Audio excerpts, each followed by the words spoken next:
Well,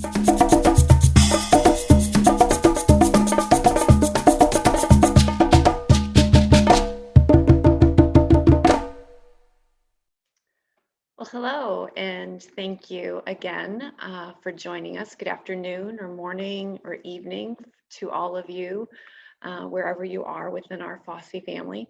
I'm Sherry Henning, Chief Advancement Officer of the FOSSI Fund. And again, we thank you for taking time to join us as we continue our Conversation in Conservation series. Hopefully you've had a chance to join us for one of our previous topics being offered to you as our leadership donors. Or if this is your first time joining us, welcome. We're so glad that you have had the time to hear us as we have developed these conversations as leadership donors for opportunities for you to hear both updates of our work as well as hear from field staff that you may not normally see on a regular basis. Today, we're excited to kick off our 2021 calendar with you as we reflect as COVID-19 a year out, both the impact of the past year as well as lessons learned for our path forward as we continue to look ahead for our important work that you generously support and allow us to accomplish. We are, of course, joined by another great panel led by our President, CEO, and Chief Scientific Officer, Dr. Tara Stawinski. And she is joined by two of our wonderful staff and dedicated team members straight from Rwanda, a little later for them in the evening. Felix, our Director of Rwanda Programs and Karasoke Research Center, and Jean-Paul, our Guerrilla Program Manager in Rwanda. As always, a few housekeeping notes. Everyone's muted right now. But as you hear things throughout the program, if you do have a question, please go ahead and put those in the chat, and we will try to get to as many of those as possible. So please feel free to submit them there. And we hope that as Tara runs through things, she'll put a little plug in later on, but that you will join us for our next conversation in June. So with all of that being said, I'm going to turn it over to our President and CEO and Chief Scientific Officer, Dr. Tara Stawinski. Tara? I just wanted to say thank you, Sherry, and I wanted to thank everyone that has joined us today. We are so excited to be able to tell you a little bit more about the work that you are supporting, and really want to thank you for being loyal members of the FOSSI Fund. I am thrilled to be here today with some of my long-term colleagues. As Sherry mentioned, we have Felix Ndagijimana, who is the director of our 100 and almost 30-person staff in Rwanda and head of the Karasoke Research Center. And then we have Jean-Paul Hirwa, who oversees the Guerrilla program, so all that we do with gorillas. And so welcome to you both from Rwanda. I know it's getting late in the day there, and we're really excited to have you here to tell us a little bit about what the last year has been like. Thank you, Tara. Yeah, thanks. So it's been almost a year since COVID hit Rwanda, hit the world and hit Rwanda. And we immediately had to change the way that we operated, because gorillas, sharing 98% of our DNA, are highly susceptible to a lot of our respiratory viruses. And we soon found out that they actually have a genetically identical receptor system that we do to COVID. So it really wasn't a question of if gorillas could get COVID, but when it might happen and what it would look like in them. And so we immediately put measures in place to help address that. And so that's a lot of what we're going to be talking about today, is how that's affected our work in the field, what we think the future looks like. But before we do that, I really wanted to start off with some news from the gorillas. So I'm going to quickly share my screen, and if you'll just bear with me for one moment here, share my screen, and we're going to let JP give us a quick update on some of the exciting things that have been happening in the field. Thanks, JP. Hi, everyone, and hi, Tara, and thank you so much for the opportunity. And again, thank you so much for the question, because this is the best question I would wish to start with, because I always like to talk about how gorillas are doing.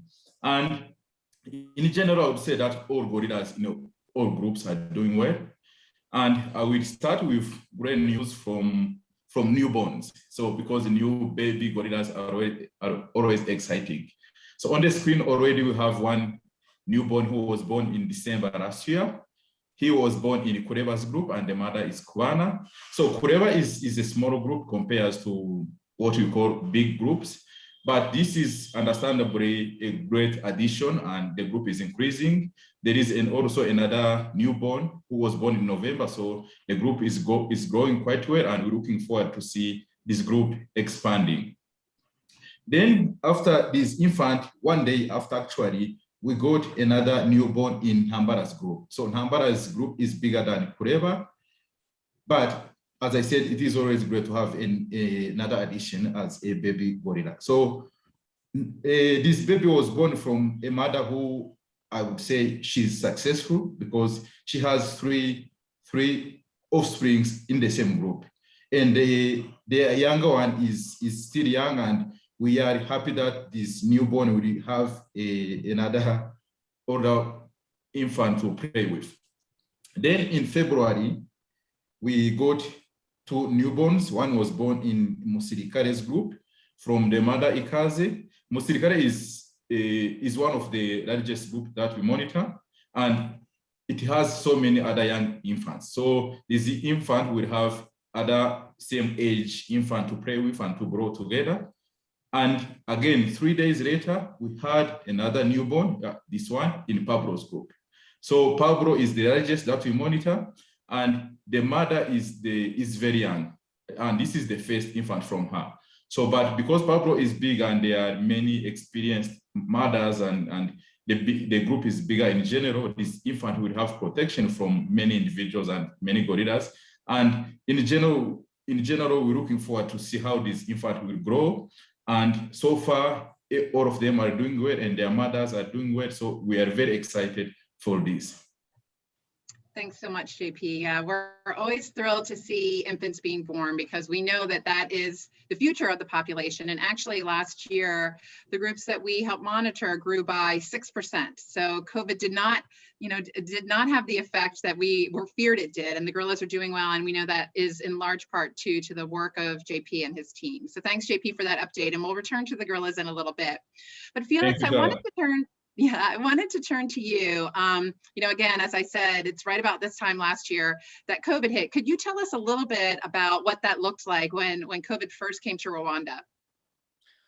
Thank you, Tara, and it's an honor to be here. So immediately after the first case of COVID was reported in Rwanda, we put in place various measures really to protect the gorillas, to protect our teams, and to protect the communities that we work with.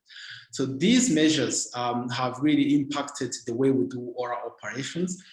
So first of all, we moved our field teams to remote camps near the park where they could do their work, but be isolated from the rest of the community. We also implemented rotations with field teams really going out and staying on site for a month or so without going home until we are able to replace them. We implemented daily health checks. We implemented COVID tests, and our staff started using face masks for anyone really going in the park. We had to increase the distance to gorillas. So this distance was previously 7 meters maximum. So it was increased to, minimum. So it was increased to 10 meters. And we also decreased the time that our staff spent with gorillas. In addition to that, we suspended all the research that we do in the park. We suspended all the community work that we do, and our office staff started working remotely. They started working from home. Yeah, and here is a Zoom screen that we've all become very accustomed to of some of the office team working together from home. And so a lot of measures put in place. You mentioned, the rotations, the testing of staff, mask use, daily health checks, increasing distance to the gorillas, stopping the elements of our research that required us to be a bit closer to them. So what do things, a year later, what do things look like now for the FOSSI Fund? A year later, we are still operating under strict COVID protocols. And most of these early measures that I just talked about, they are still in place. But we have been able to partially resume the research that we do in the park, and really not focusing on primates, but birds and other species. We have been able to partially resume our community work, and that has been really helpful to the community. So we are really very proud of the fact that we implemented these measures early on, and our staff has really bought into it despite the difficulties. I believe that it has really served to ensure the safety of the gorillas and our staff. Now, the good news is that earlier this month, all our staff got the first dose of the COVID vaccine, so that's very exciting, and we look forward to getting the second dose so that we can really be able to resume our work. Yeah, that was wonderful. It's super relieved when I got that text from you saying that the staff had been vaccinated. Just incredible. So we've heard a lot about these remote camps. So you see some here. So this is a different way of operating for us. So normally we have these camps, but they're not places where people stay. So putting people in these remote camps, as Felix mentioned, so they get tested before they go in, and then they go into the camps, and they're there on a month-long rotation. So they're isolated from the larger community. They're isolated from their families. And this is obviously a hardship. We all know how stressful this year was in terms of, you know, the pandemic and the fear that it brought, and then to be away from your family on top of that. And so incredibly proud of the teams for stepping up to do this. And JP, I know that you embed in the camps. So I wondered if you could tell us a little bit of what camp life is like. We see a couple different photos here. I'm actually going to show a video and have you kind of talk a little bit about what life in the camp is like. Yeah, the life in the camps is amazing. And for the gorillas, we always have to get up very in the morning. We get prepared with everything we will need in the forest, then we take the breakfast. So this is our team taking the breakfast at one of our patrol posts, and then we hike up to the gorillas, and the hike can be long, can take really even up to 5 hours, depending on the location of the gorillas. And JP, I just have to interrupt you for a minute there. When you say 5 hours, that's for the Karasoki team. So do you think that would be like, what, like 8, 9 hours for someone like me? Yeah, Tara, now that you say it yourself, yeah, that's true. But I'm saying 5 hours for us, because it can, as you said, it can even be 10 hours depending on someone. So, but then after hiking and we get to the gorillas, we actually do our work. So our work, I mean, observing the gorillas and the protection and making sure that we see everyone. And we also take this opportunity to collect some data on ranging, like habitat use, and also the demography, to record if there is a newborn, if any is missing, or any issue. So this is when we do like the gorilla work, observation and everything. And then late in the afternoon or in the evening, we go back to our camps. So this is Bisate camp, which is one of our patrol posts. And this is one of our vehicles bringing staff from the forest. So we have many teams going to the forest, and these vehicles are very useful to bring staff back from different posts to the patrol post. Yeah, JP, I just want to jump in here. I like this video just because so many of our supporters have helped us in different campaigns to buy vehicles. They're such a critical part of our work to get our staff around. And I think you see the real value of it here. I counted this, and I believe we have 10 staff members that get out of this vehicle with their gear, you can see. And it's just really important. You can see people walking across here. So those of you who have been to Rwanda, you know that there are people all around the park. So the vehicles have been really key for us to be able to move our teams around without having them interfacing with the community again, because we really want to keep them in isolation while they're on with the gorillas. So thanks, JP. I'll turn it back over to you. Yeah, thank you, Tara, and very good point. So then when we get back to the camps, it's time to relax a bit, because as I said, the day can be very, very long. And then in the evenings, we take dinner, and it is also a great time to bond within the team. And this is like a special case, because before we didn't have this. So we talk about everything gorillas, but also personal life. And also it's time to have fun. You can see that these people are having fun, like when playing cards. So the life in camps is good, and everyone is enjoying, because in the beginning we were not sure, but now we know that everyone is happy to be in the camp and share with everyone the experience and the life. Yeah, I think that has been so meaningful to me, Jean-Paul, is we always talk about the fun, we're a small organization and we're family, but normally, at the end of the day, people go their different ways, they go back to their homes. And so in being in the camp, the additional camaraderie that I hear about, that you tell me and others tell me about, it's really meaningful to know that they've enjoyed that additional time bonding together. So thank you so much for sharing that. We mentioned science, and I wanted to speak to this really quickly. So we did, we talked about earlier, we did stop some of our behavioral data in particular, because you have to be fairly close to the gorillas to see their behavior.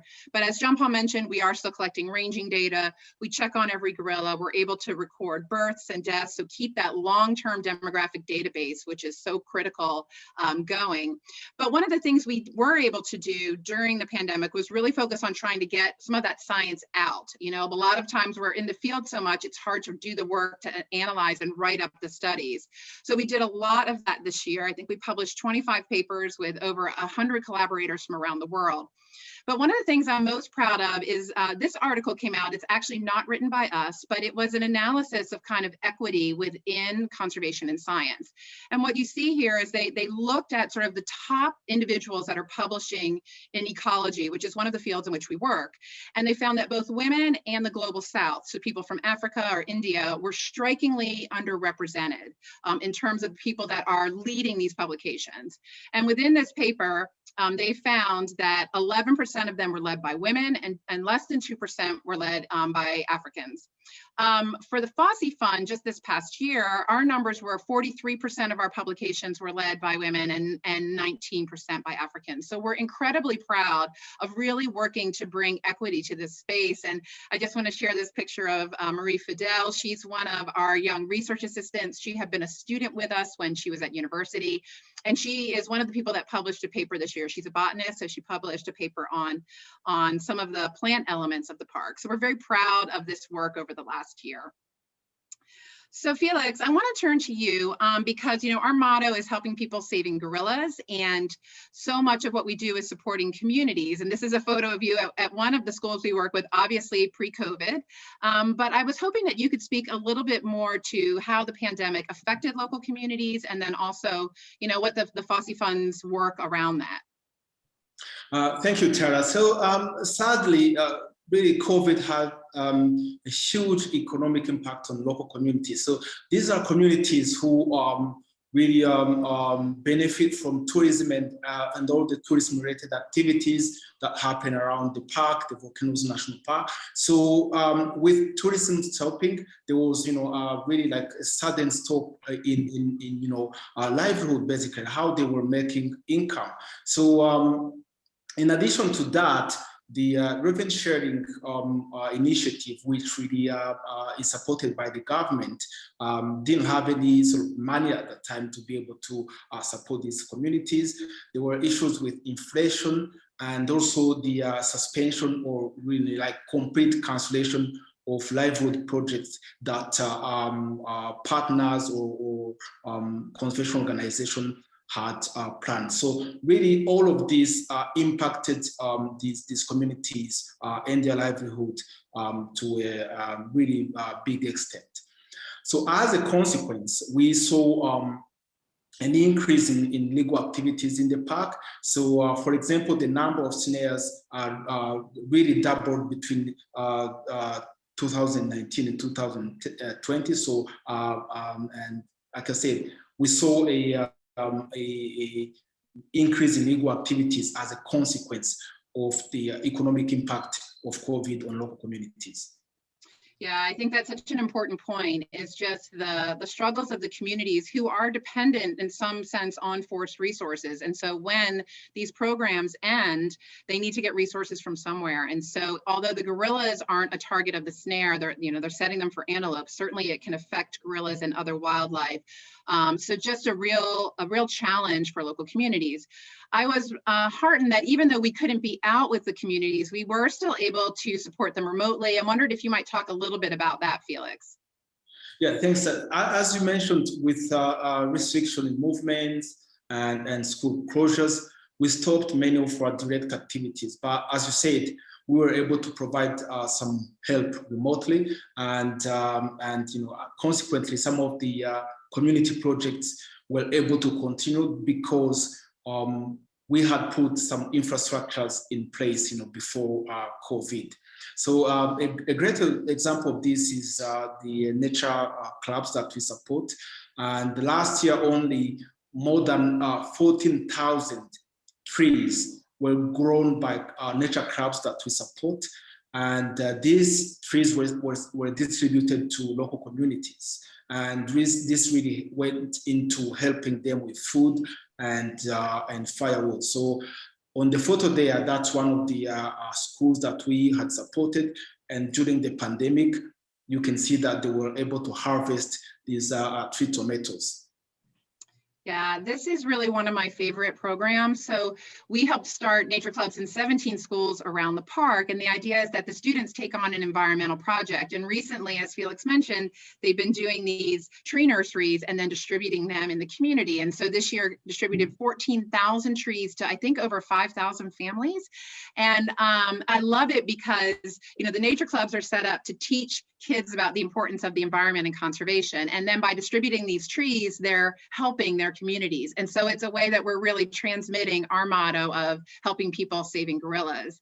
And one of my favorite parts was a quote by one of the moms of a student that was in the nature club who was a recipient of these trees. And I just love the fact that Vestine said that, by getting these trees, she has beansteaks and firewood. These are all reasons that people would normally go into the park.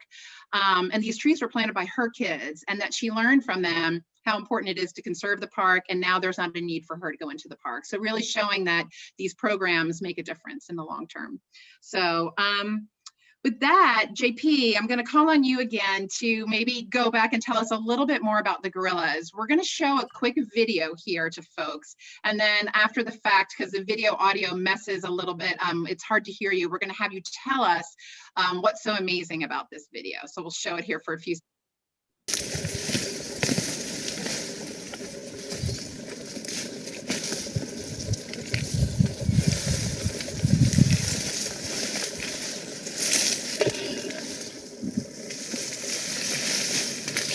I'm going to pause it there, cuteness overload. So JP, tell us a little bit about why this video is special. Yeah, this video is special, and it relates to what I said before on how cool young gorillas are.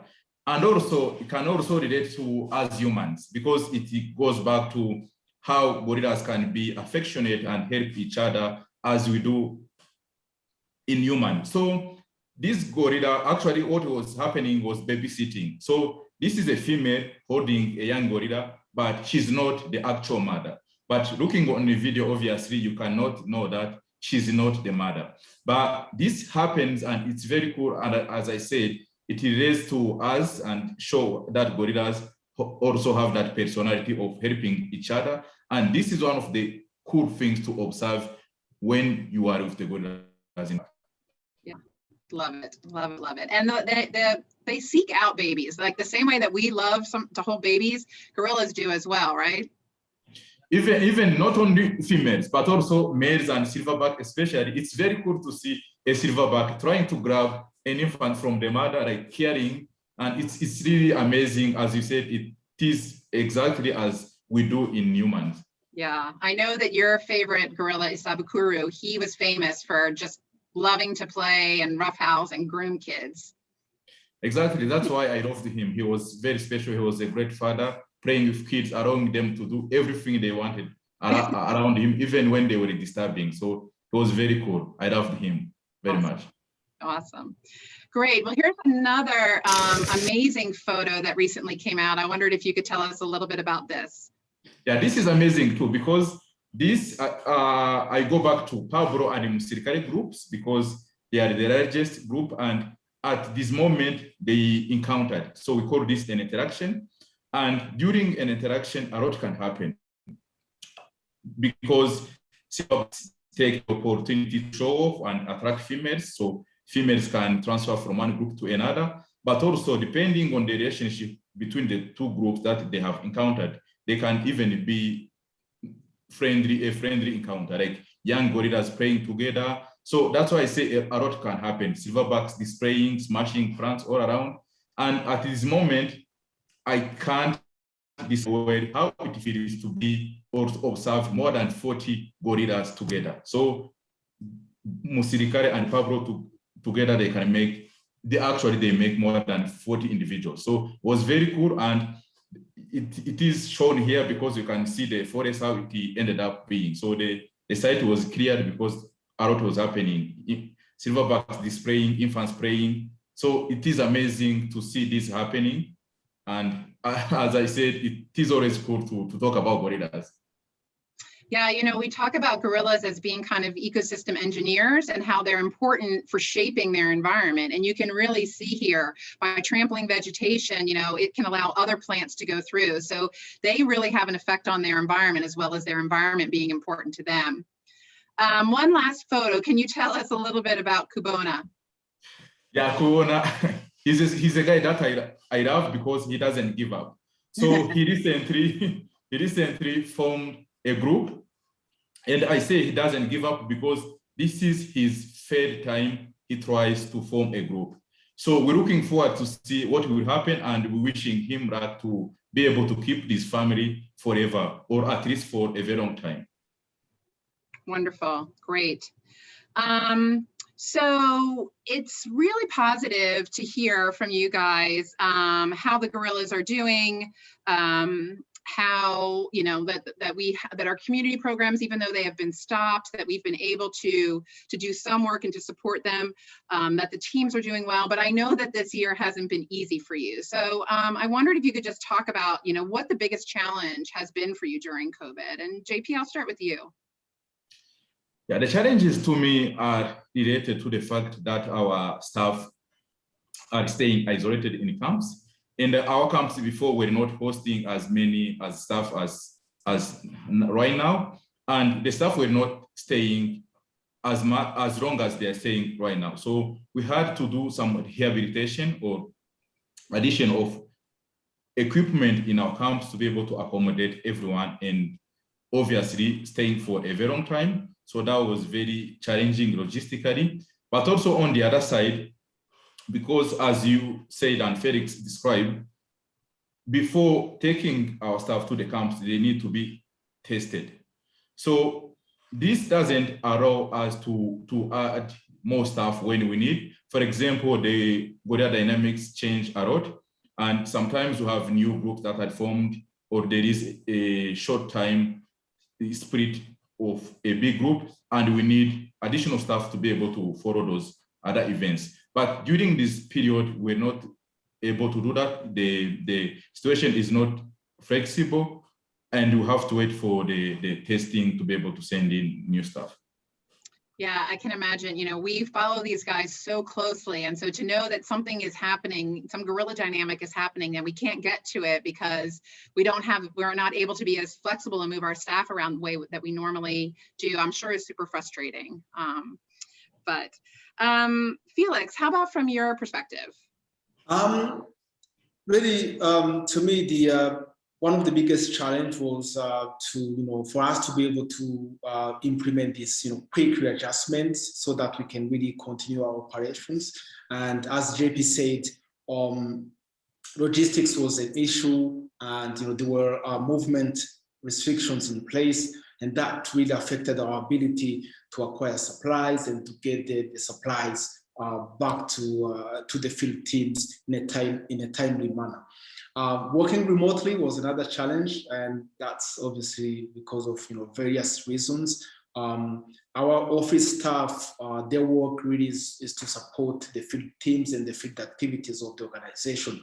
But then with them not being in the field and having to work from home with sometimes no internet or poor internet, that was a major challenge. Another major challenge was we faced last year was to do with the health of our staff. So through the testing that we do before each rotation, some staff were found positive for coronavirus. So really to be able to respond to that and to rent a house where they could be quarantined and they could stay away from their families, and where we could, as an organization, provide the best conditions so that these guys can recover. That was another challenge. Luckily, none of the staff that were affected was seriously sick. So that's I think that's obviously thanks to the work that the organization did. Thank you. Thanks, Felix. Yeah, obviously we care so much about the gorillas and keeping them safe, but one of the things that I was most proud of this year is how we cared for our team. And I really want to give a call out to Felix for all of the work. I mean, logistically managing a staff of 120 during a pandemic, getting these rotations, getting people tested, getting the rotations in, and then getting the teams that had to come back to town back before curfew. Rwanda has a very strict curfew in place during lockdowns, incredibly stressful. And, I'll never forget the day that you WhatsApped me, Felix, and said, listen, we had some staff members test positive for COVID. I'd like to rent a house so that we can put them there so they can be away from the community and, during their quarantine period. And I was like, yes, definitely, let's do it. And, I really want to thank our donors as well, because you give us the flexibility to react in situations like this and react to the situation on the ground, which this year was, like nothing we could have anticipated. So Felix, thank you very much for your leadership and really looking out for your staff in general. I have one last question for you guys, and then we're going to go through a few other elements of what's happening at the FOSSI Fund and then answer, our listeners' questions. But looking to the future, what do you feel like the rest of 2021 looks like? JP, in terms of the Guerrilla program, what do you see for the rest of 2021? For the Guerrilla program, I don't see many things changing. So I feel I could keep the same protocols as you described and Felix. So we make sure that gorillas are well protected and all measures will still be respected to make our staff safe and also the gorillas. And our mission will always be to have these gorillas safe and always protected, and we know what is happening with them. Great. Felix, from your perspective? From my perspective, Tara, I'm really hoping for a full resumption of our activities, really to be able to get back into the communities that we work with, to be able to resume the research, and also to be able to reopen the Karisoke exhibit, which has been closed for now, a little bit over a year. In addition, I look forward to finishing up the construction on our new campus. And Tara, I know you'll be talking a little bit more about this later on the webinar. Yeah, wonderful, great. Well, thank you guys so much. We'll come back to you with some questions. I know we have some great ones that people have sent in. I just want to do a really quick update. As Felix mentioned, I am going to talk about the campus, but first I did want to talk about our work in Congo, protecting Growers gorillas. Luckily, one of the challenges we normally face in Congo is that the site is so remote, it makes everything difficult, getting supplies there, getting staff there, etc. But the remoteness of it actually was a benefit during COVID because it really kept our teams there safe from the virus. And we already work in these rotations that we sort of implemented this year in Rwanda. We already work in those rotations because the forest is so big. It's 10 times the size of the forest in Rwanda. So our operations could really continue there for the most part as they have, which was great news. I did want to mention that we're very excited that on Earth Day on Discovery Plus, a show is going to be released called Endangered. And it's featuring 8 different endangered or critically endangered species, and the Growers gorillas and our work with Growers gorillas will be part of that. So this was something that filmed a few years ago, and we're very excited because of the remoteness, not very many people get there. Lots of film crews come to Rwanda, but not a lot of people want to go out into the heart of the Congo Basin. And so to have this film crew come and document our work, and not just that, but you see here I have a quote from the director, which I'm just going to read or recap because it was really meaningful meaningful to us and our team when it came in. Just that this is an individual who spent much of his career filming conservation projects around the world, but yet had never seen a project as inspiring as the Fosse Fund in Cuba. And that's our community reserve that we're managing with local community members. I'm in awe of the dedication of your whole team, and I think their work is a great model for both development and conservation. So we're very excited for this film to come to light, and we'll be updating you about it, and I hope you'll have the opportunity to watch it. The other thing is that we are going to be putting out an announcement on Earth Day about our growers' guerrilla conservation work. We're hoping we'll get some media attention, but certainly we'll be keeping you in the loop. But I wanted to let you know to be on the lookout for that. We're very excited to share some news about this program that we really feel is helping to save gorillas, but also helping local communities. And then to talk about our campus, this is a photo that literally just came in from the field. So just to orient you, this is the Sandy and Harold Price Research Center here. It's really the only building I think you can see quite well. But what it illustrates is this incredible view that we have, this backdrop.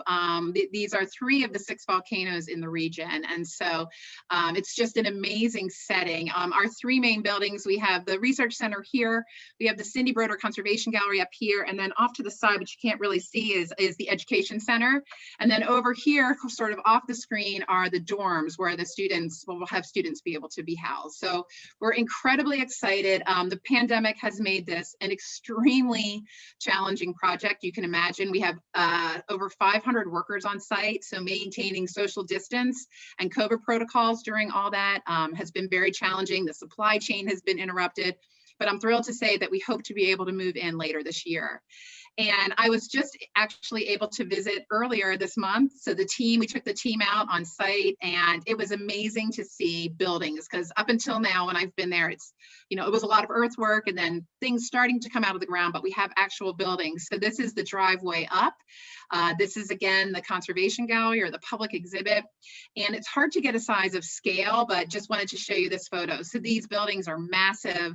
This is going to be an amazing place where we can engage local communities and tourists about gorillas, conservation, our work. Our goal here is really to have everyone that comes through feel like they want to become involved in conservation in some way.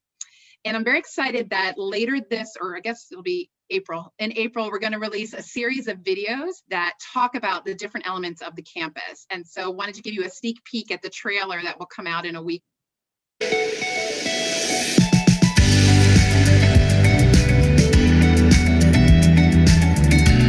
We are going to be sharing stories about how this new Endangered campus of the Danfoss Gorilla Fund is going to protect mountain gorillas and expand impact. We can't wait for you to hear more about the campus and show you the progress on the main buildings. The Cindy Broder Conservation Gallery, the Sandy and Harold Price Research Center, the Rob and Melanie Wharton Education Center, the student housing, nursery. We want people that come to visit us here to not just learn, but to feel inspired to engage in conservation.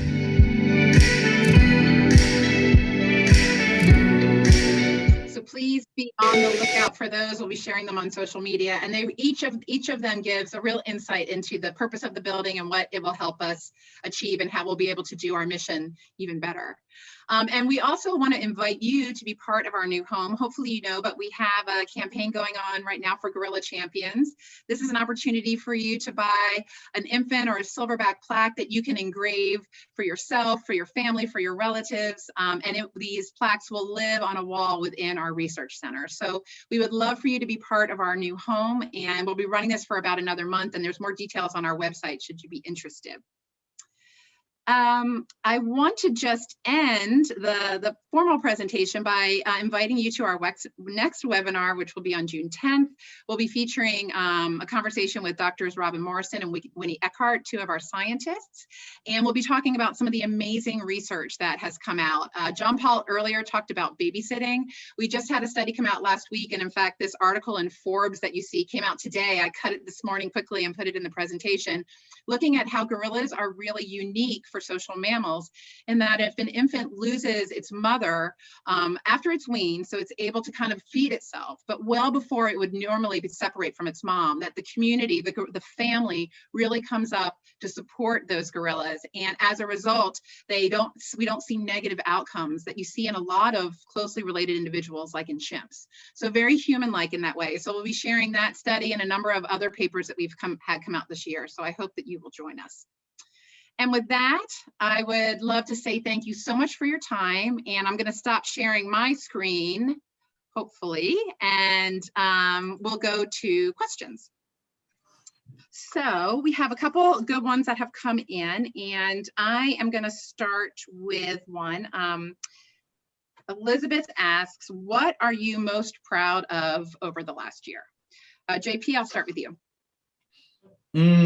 Yeah, I definitely would say that I'm very proud of the dedication of our staff, because as we already explained, it was very challenging when we got the COVID cases here in Rwanda. We were concerned about our staff, especially because it involved having them isolated and staying away from their families at least for a month. But then when we started this, they were part of it. They were part of even enforcing those measures, and they were happy to stay in the camps so that the gorillas would be protected. And in fact, some of them have accepted to stay in the camps for more than 1 month. So just as a sign of dedication to make sure that the work has continued without any problem. And then that means we never missed a day with our activities, which is I'm very proud of that. And it's something that we never expected, but it happened, and we managed to do everything despite all the challenges. I do. I think that's absolutely amazing, JP. When we think about like how the world was completely turned upside down over the last year, and we were able to not miss a single day of protecting the gorillas, you should be really proud of that. And I'm really proud of it too. Yeah. Felix, what about from your end? From my end, I would say I'm proud of 3 things. First of all, I'm really proud of the resilience of all of us. All of us at the Fossil Fund, the organization, the staff, and just the fact that we were able to pursue our mission to protect gorillas, to protect staff, and to support the communities. That really makes me very proud. Secondly, I'm proud of the qualities that were shown by our staff during the past 12 months. JP talked about some of those, team spirit, dedication, and just really like the love of the work. And that gives me hope for the future.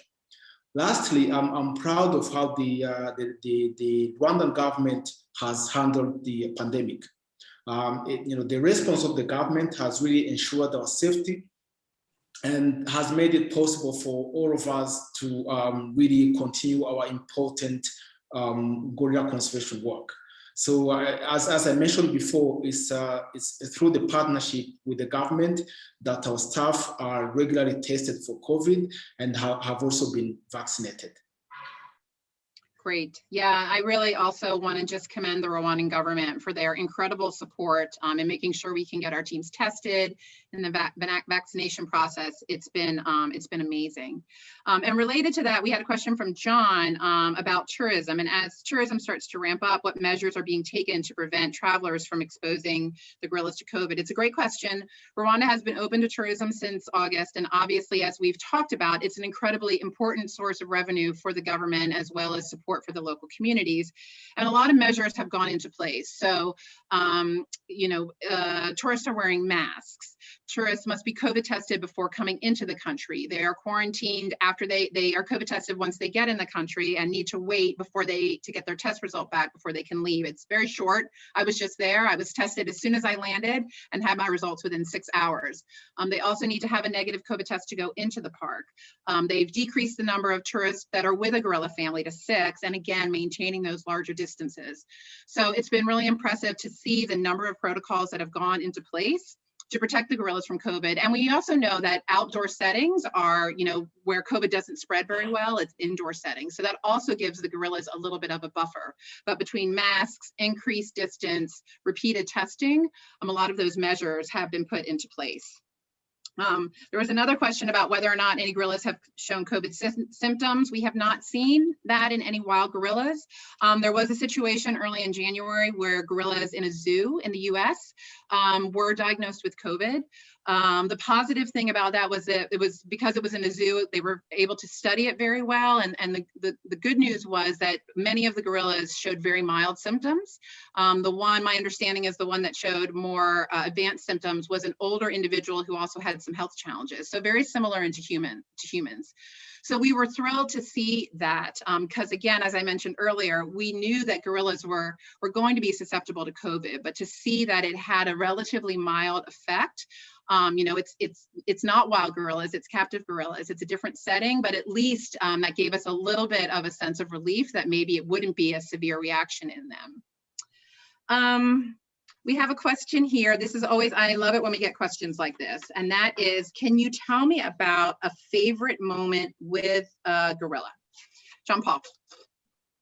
Yeah, after many years with the gorillas, I feel like I have many great encounters with them. But now that we want to talk about only one, I would go to the first time I saw a new baby. Again, going back to newborns. So obviously, I was still very new in conservation. I was still a research assistant. I didn't know what to expect or how a baby gorilla would look like and how the mother handles everything. But then when I went to one of the groups, I remember I was hiking on the top of one of the mountains in the park and it was raining. So it was a very tough day and I was really feeling very exhausted. But luckily when I go to the gorillas, I realized that one of the female had a newborn. Like automatically, every pain that I had, everything went away. I was very excited, I was very happy. I would never forget that day. So to me, that is the most exciting event or day I had with the gorillas. That's great. That's great. Felix, I mentioned earlier that you started as a research assistant. For the last 9 years, you have been the director. So obviously that means less field time for you. And I can really sympathize. I tell people all the time, I got into this job because I loved gorillas and wanted to study them. And I spend most of my time, at a desk these days. So tell us a little bit about what that's been like, that transition for you. And then also, a favorite moment you had with the gorillas. Thank you, Tara. Yes, I did. I worked as a research assistant with gorillas for 4 years. And, in my current position, I still get to go, to the forest and see the gorillas, although, not as much as before or not as much as I would like to do. But, I'm happy that my work really goes to support the work that is done in the park. And I miss the spending extended time in the park with gorillas and just sitting in the forest and observe them, observe infant playing and wrestling and all of that, and then see the evolution and infants growing to become juveniles, to become subadult, to become silverbacks and lead their own groups. So I miss that, but it has been really an amazing experience to be part of this organization's evolution.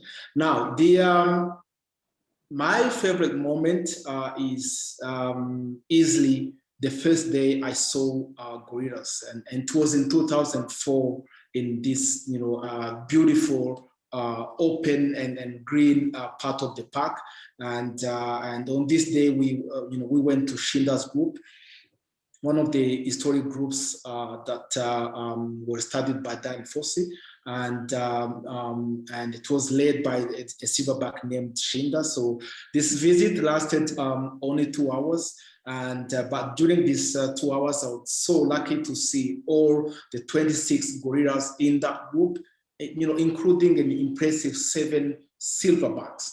And so this day literally changed my life. I've told this story before to these groups. Seeing Shinda's group also changed my life too, because he was one of the first groups I saw, and he came and checked me out and flattened me and smelled my neck. And I think a lot of us have very strong memories of Shinda and that family, because he was such a powerful leader. And then also that group with all of those silverbacks was just incredible. I love this question too. You guys both have been featured in the Fosse Fund's Game Changer series. And if you haven't seen our Game Changer series, please check it out. It's wonderful. It's a series we did in conjunction with Mass, our architects, and also the Ellen Fund to sort of feature the people that are making a difference on the ground for gorillas and hear their opinion or their story about why they got involved. And both Felix and Jean-Paul were featured. Jean-Paul, you had two of my favorite quotes from the whole series. You talk about how all animals need to be conserved, but gorillas are very special and they need our protection always. And then you talk about how you think life is more meaningful if you are doing something beyond just something for yourself. So I love those quotes. And I just, what was it like for you? The question is, what was it like for you to be featured as a game changer? First of all, it was a great honor to be featured, and it was a great surprise that the series got much attention. So they reached many people. So that was something very fantastic to me. And again, as I said and as you said in the quote, the gorillas are special. All animals and biodiversity need to be protected, but gorillas are special because I say, when I'm with the gorillas today and I leave them, I already start thinking of what will happen tomorrow, because we're always very curious and excited to see what happens to the gorillas. And then when I go on the following day, I don't get disappointed because there is already something new happening to these gorillas. So that's why I said that gorillas are very special in time, even with many years, like over 10 years with the gorillas, I still enjoy them. I still see new things. I still relate to them. I still feel connected to their behaviors and their social life. That's great. Great. And Felix, for you, with all the work that you do across all of our programs, you speak really eloquently in your Game Changer just about the impact, particularly in communities. And that's such an important part of our work. What was special for you about being featured as a Game Changer? As JP said, it was like such an honor really to be featured on the Game Changer and be able to speak about the organization. Incredible work, its impact, not only on gorillas, but also on the people of this country, the people of Rwanda. And really that, to be in that position, it's a very privileged position to really tell the whole world about the amazing work that we do here, the amazing work that our dedicated team do every single day. Fabulous. Great. Well, I was super proud, and I just love elevating the voices of the people that are on the front line doing this work, and was so glad that we could do that. We had a question that was sent in early from Andy, who said, what do you hope people will take away from their experiences with the pandemic this year? And, I'll jump in on that one. And I think, one of the messages that we've repeatedly tried to get out throughout the year is that this pandemic is in part a result of our imbalance with nature. This is a virus that jumped from animals to humans. And that's what happens as we destroy ecosystems and put them out of balance. It creates the opportunities for spillover, as we call it in the science term, for viruses to spill over from animals to humans. And so I think it really goes to the importance of our ultimate mission of conservation. It's not just about conserving gorillas, it's really about conserving ourselves. By maintaining intact forests, we mitigate climate change, we help prevent pandemics. We can see the incredible destructive impact this pandemic had. If we could put more money into conservation, hopefully we could avoid that in the future. So I hope that that's a message that folks will take away. And I know we're just about out of time. I have one last question that I would like to ask, and I'm going to ask that of Felix. And Felix, that is, I would like to ask you, what is one thing, because we don't see you and JP as much, you're back getting the work done, but what is, when you have an audience here, what is one thing that you would like our supporters to know? So as you heard during the course of this webinar, your support is really making a difference for both the gorillas the biodiversity of Rwanda and for the people. So, and on behalf of the team in Rwanda, and of course, on behalf of the gorillas, I would like to say thank you so much for your support. Yeah, thank you, Felix, and I would as well. Again, we are here, and we've been here for 53 years because of the support of individuals like you. So thank you very much. I'd also really like to thank Felix and Jean Paul for their time. I know it's getting late in Rwanda. It is always wonderful to connect with you guys. I miss you. I look forward to when I can be in Rwanda more often. But thank you so much for all the work that you are doing. We're incredibly grateful that you are helping, helping the Rwandan government and our other colleagues to save a species. And the work is very meaningful, and we appreciate all that you and your teams do. So thank you very much. Thank you. Thank you very much, Tara, and thank you very much, everyone. Yeah, take care and tell everyone we said hello and send our regards. Will do. Okay. Yeah, thank you. Thanks, everyone. We hope to see you in June. Take care and stay well.